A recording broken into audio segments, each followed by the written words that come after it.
La contratación de trabajadores inmigrantes en situación irregular. ¿Hay sanciones para los empresarios que lo hagan? ¿Qué consecuencias tiene también para los trabajadores? Vamos a ilustrar esta situación con una noticia que encontramos la semana anterior, justamente en la prensa local. Sí, así es. La semana pasada saltaba a los medios de comunicación una noticia que hacía referencia a que un ciudadano de origen chino se le había detenido por un presunto delito contra los derechos de los trabajadores. Resulta que la policía, en colaboración con la Inspección de Trabajo, pues han realizado unas pesquisas, tuvieron el chivatazo más o menos en diciembre de que podía haber unas personas contratadas en una situación irregular, entonces accedieron tanto a Valencia, a dos empresas, una que estaba en Valencia y otra que estaba en Aldaya. Entonces ahí se percataron en el momento en que entran a su interior de que había 4 personas pues que no tenían ni contrato de trabajo, ni estaban dadas de alta, ni tenían tampoco esas medidas de seguridad que precisaban. Además, se dieron cuenta que 3 de ellas eran extranjeras, estaban en situación irregular y que, por tanto, este empresario presuntamente se había valido de este estado de necesidad pues para tenerlas trabajando. Aquí ya hay que empezar a hacer ligeros matices. El contrato, ¿cómo se puede hacer? Pues el contrato puede tener 2 modalidades, es decir, puede ser escrito, que es, digamos, lo general, pero también puede ser a nivel verbal. A nivel verbal se puede dar en 2 casos, siempre que sea un contrato indefinido a tiempo completo o que sea un contrato temporal también menor de 4 semanas a tiempo completo. En todos los demás casos siempre va a tener que formalizarse por escrito, es decir, con la firma y comunicárselo siempre al SEPE. En el caso de que falte este contrato, ¿qué sucede? Pues que para el empresario puede ser una infracción, es decir, tendría que pagar una multa. Imagínate que al empresario lo pillan. Es decir, se dan cuenta, va a la inspección de trabajo, levanta acta y dice, anda, pues tienes aquí a personas que no están contratadas y tiene que haber firmado ese contrato. ¿Qué te van a poner? Una infracción. Es decir, va a ir de 700 a 7.000 euros, no es ninguna broma. Además, va a tener que estar obligado a darlo de alta y todas esas cotizaciones anteriores las tiene que pagar. Permíteme entonces Sí. matizar un poco, Mireia, cuando estamos hablando de que hay una sanción de entre 700 y 7.000 euros, ¿no? Sí. ¿De qué depende que le impongan 700 o 7.000? Esto ya va a depender de las circunstancias, es decir, del tipo, si hay muchos trabajadores, ya depende de ese momento, pues ellos valoran lo que son las circunstancias, van a valorar esos hechos y conforme lo que vean, pues ellos ya lo imponen. Además, este empresario, cabe destacar que lo que va a hacer también es perder todas esas ayudas y esas bonificaciones desde el momento en que se contempla esa irregularidad por los 2 años posteriores. O sea, no es ninguna broma para el empresario. En el caso de las personas que han contratado, pues obviamente siempre va a interesar que conste ese contrato de trabajo. ¿Por qué? Porque ahí se van a poner todas esas disposiciones, todo lo que rige en el contrato, qué tipo de contrato tienes, cuáles son tus vacaciones, todo va a quedar por escrito. ¿Cuáles son las desventajas de no tener ese contrato de trabajo? Pues obviamente no vas a tener lugar al desempleo, a esa prestación por desempleo, no va a tener lugar esa prestación para la jubilación, no te va a contar para la jubilación y además en el caso de que cayeras enfermo, de cual tuvieras cualquier tipo de accidente laboral, esto no va a estar cubierto. Entonces siempre es importante de que conste este trabajo.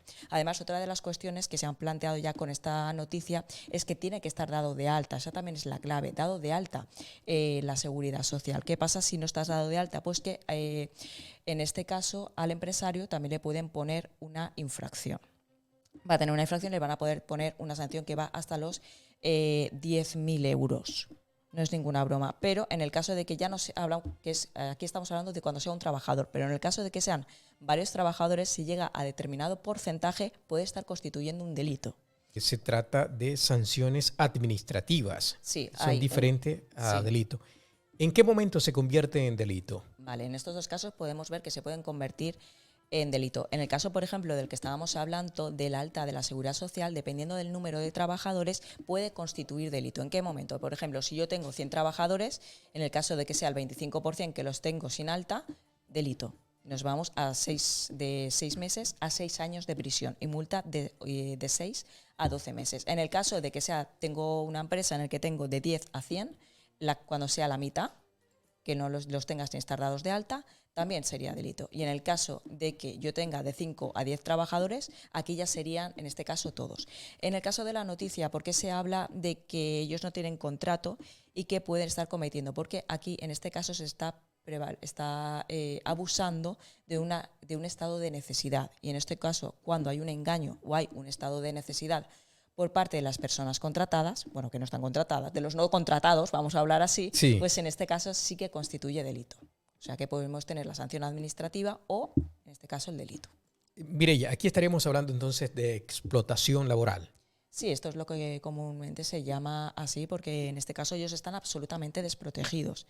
Es decir, los horarios, las vacaciones, todos los derechos que tienen, todo eso no está contemplado. Entonces tienen sobre ellos una desprotección. Todo esto no les va a contar para esa prestación por desempleo. No les va a contar en el caso de que caigan enfermos. Ellos pueden, digamos, despedirlos, entre comillas, sin ningún tipo de problema. Recapitulando, si entendí bien, una cosa es tener a la persona trabajando sin el permiso de residencia, sin tener al extranjero trabajando sin la respectiva autorización. Otra más grave es tenerlo sin estar de alta en la seguridad social, es decir, sin contrato de trabajo, si van a haber informado al CEPE. Y bueno, ya tratándose de un grupo de trabajadores, la cosa puede aumentar y llegar al punto de ser un delito para el empresario. Sí, así es. En los dos casos puede convertirse en delito. Es decir, si por ejemplo yo tengo a un extranjero que está en situación irregular, situación administrativa irregular, que se entiende, y no tiene contrato, pero yo me estoy prevaleciendo de que él tiene una necesidad, de ese estado de necesidad, sí que puede ser delito. Y en este caso es lo que se va a valorar y por lo que lo están investigando.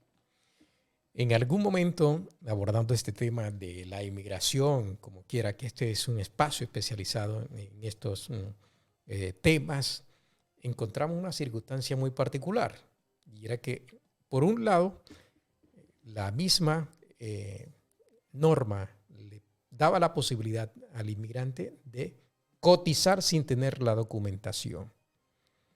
Es más, le exigía haber cotizado para luego llevar a cabo la regularización o obtener el permiso de residencia. Entonces encontramos una especie de pescadilla que se mordía la cola. ¿Cómo es que no puedo trabajar o para trabajar se necesita el permiso de residencia?